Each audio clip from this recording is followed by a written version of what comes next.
অনেক দিন আগের ঘটনা। একবার এক চীনা কৃষকের ঘোড়া হারিয়ে গেল। তো সকলে তাকে সান্ত্বনা দিতে আসলো।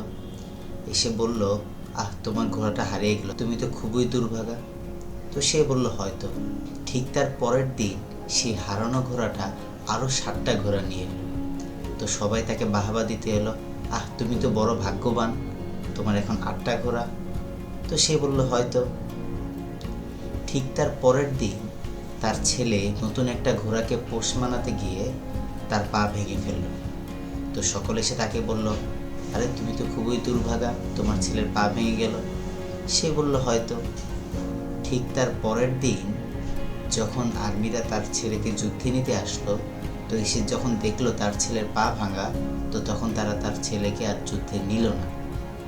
তো তখন গ্রামবাসী এসে তাকে বলল যে, আরে তুমি তো খুব ভাগ্যবান, তোমার ছেলেকে যুদ্ধে যেতে হলো না। তো কৃষক বলল, হয়তো।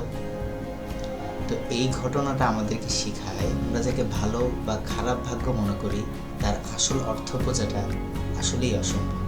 তাই যে কোনো খারাপ ঘটনায় হতাশ না হয়ে আল্লাহর উপর ভরসা করে সামনের দিকে এগিয়ে যাও।